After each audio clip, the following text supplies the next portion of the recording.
This is KC Grandpa Tech, where we talk all tech, all kinds of solutions, all kinds of problems. Anyway, today I want to talk to you about sound cards and external sound cards specifically.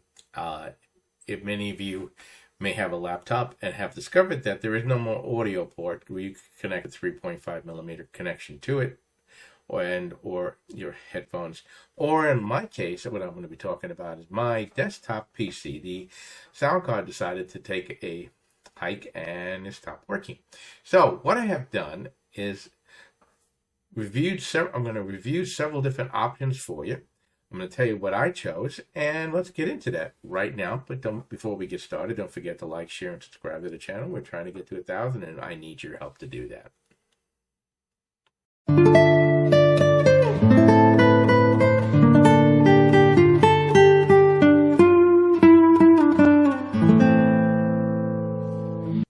We can start off with the most basic, and the most basic of those, of course, is the separate sound connector. You can plug that into your laptop. You can connect a microphone, and you can connect speakers to it, or your settings on your headphones.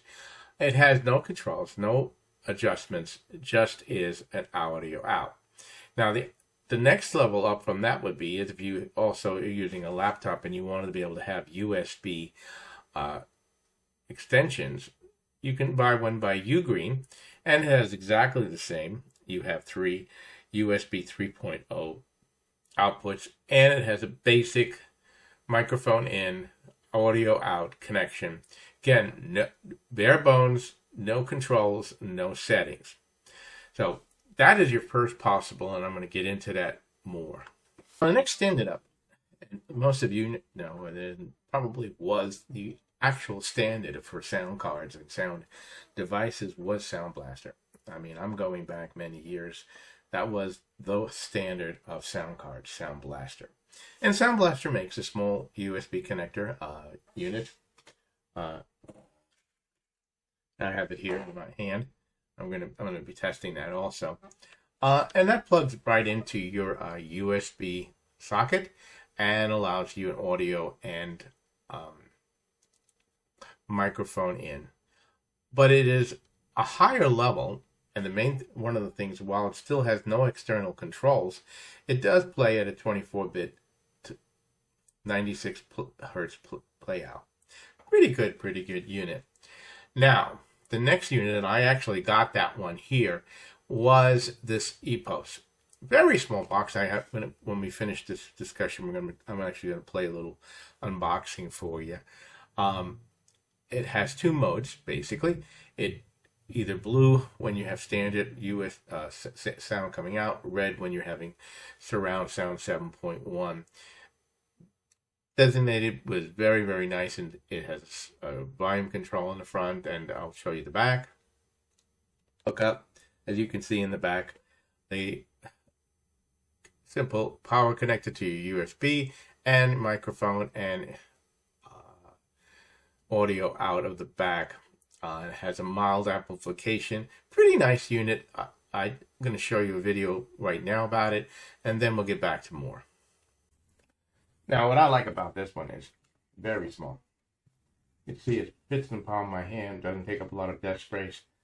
You have a control button here in the front that'll change it from the 2 modes that are available for sound. You have volume control up here, very simple, straightforward. In the back here, you have your audio out, and you have your microphone in, and then you have your power source that connects to the USB from here to the computer. Very simple to use. You load the EPOS software, and you're set to go. I'm not picking any of the particular ones, but except that I am showing you various outputs in various units. Of course, Sound Blaster has one, the ultimate, for the most 130 decibel, has amplification, 7.1 surround sound, X amp, and that plugs again directly into USB 3.0 socket, and can be used on the PS or Nintendo. So that's on your high end of the units. Now, all of these will work for you. but you got to understand that each one will give you a different level of sound quality.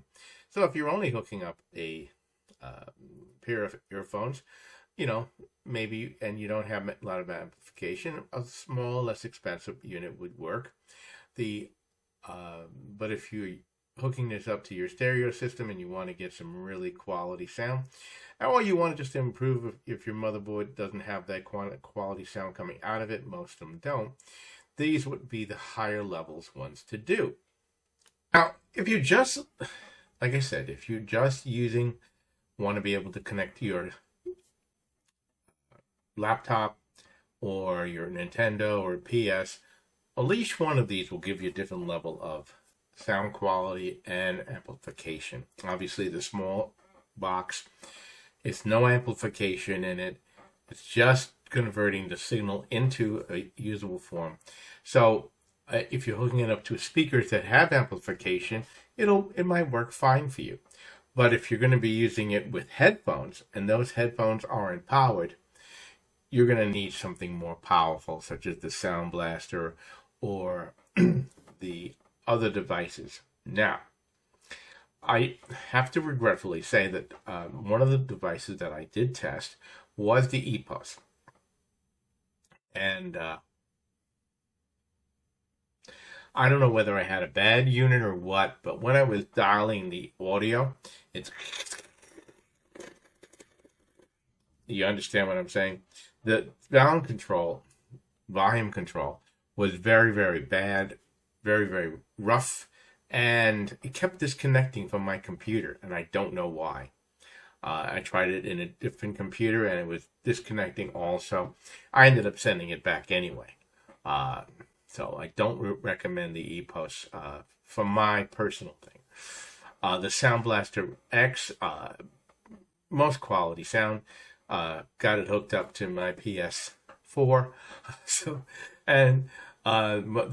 The Sound Blaster Sound 3 is what I have hooked up, replacing my sound card right now, because I do have amplification. Now, when I'm using earphones, I'm going to ask you to recommend that you watch the EKSA review. It's a headphone stand, and it's basically a sound amplifier, and gives you surround sound 7.0, but it's basically most of that I use it for my headset, when I'm using my microphone, when I'm using the computer. So I hope this information has been helpful for you when you're making a decision should your sound card fail, or if you're looking for something for your PS system, your Nintendo system.